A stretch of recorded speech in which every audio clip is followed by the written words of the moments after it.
Here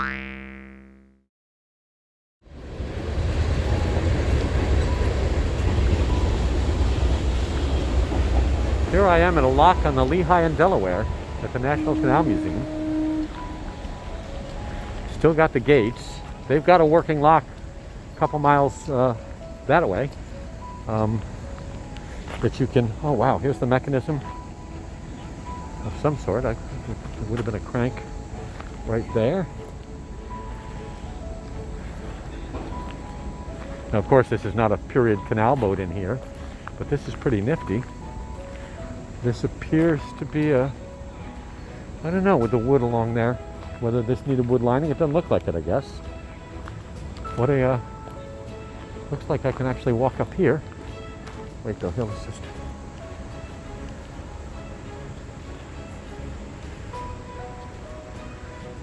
So I can see if I cannot. Probably shouldn't get on that boat, but.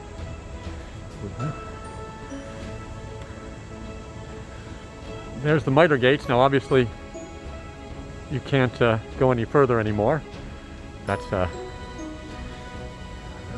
whenever this canal closed down. I don't know the history of this canal as well.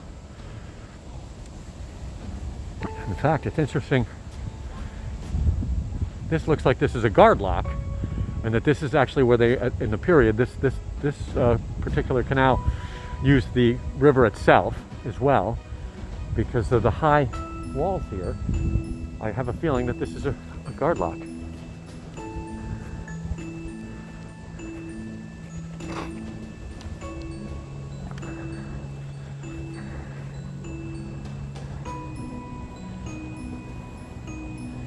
This is just wonderful.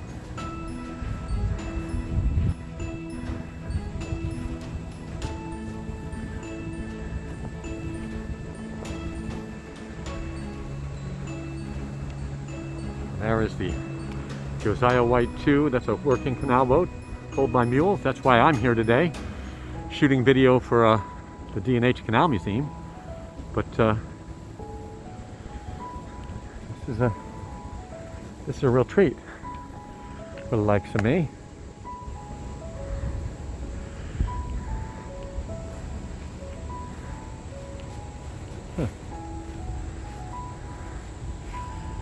Hard to tell what's going on. Maybe they'll tell me down here.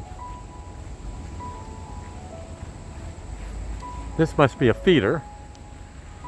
I think that's what I think those are the gates to let the water in. This is in the river. Let's see if I can get us over there.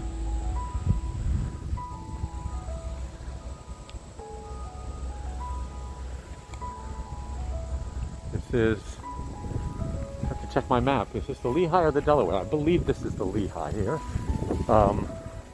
Yeah, no, this has got to be the Lehigh. You can see the water's running this way. We had a lot of rain last night. Beautiful sky there. And then we'll swing around.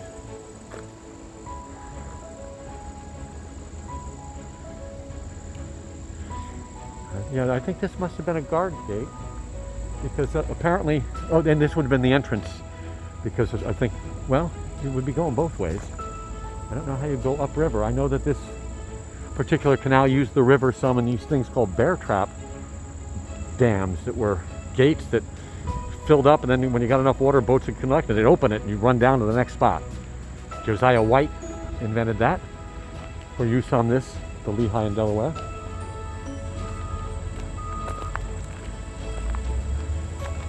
Getting way off, far afield.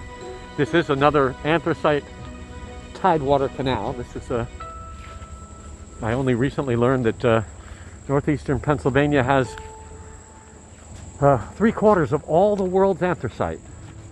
And one of the gentlemen here told me that the next spot's in Siberia, and the other spot, so the other is somewhere in England. Yeah, so this is a feeder right here. So they're pulling water off the river to fill this canalized section here. And at this National Canal Museum, you can actually, if you do one of their evening tours, you can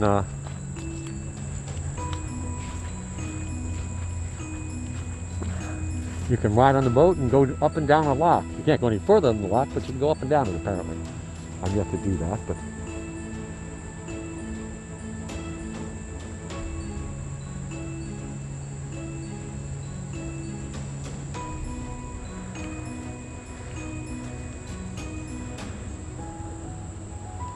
okay, so this is a section where it crossed the canal.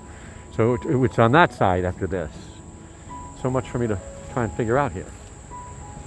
But fascinating, well worth the visit. I walked with their working canal boat to the end where they turned around, and there was the lock and the feeder. And last time I was here, I didn't get the opportunity to come back. I was on the boat a couple years back. Just why I love my job, folks. How much fun is this? Hard to say. I guess maybe.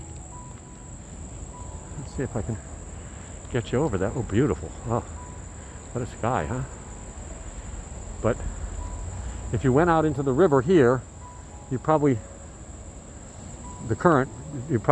went back in over there. I'm guessing. I'm not over there. I'll have to take a look at one of the maps. But just because I'm a D&H canal guy doesn't mean I don't want to see and learn about other canals. So here I am at this feeder gate, and what do we have?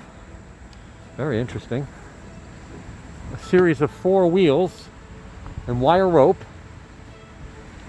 invented by John Roebling, made him a rich man. I only recently learned that they put hemp in the center with grease in it to keep them flexible. But now let's look at this side.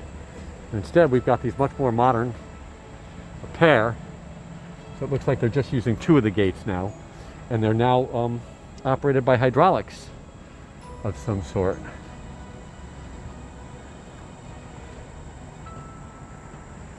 Looks like you might still have to crank them. They still may be man operated. And they're closed at the moment. But this has a series of 4 gates apparently that were operated to open and close to let water into the canal, which was right over here.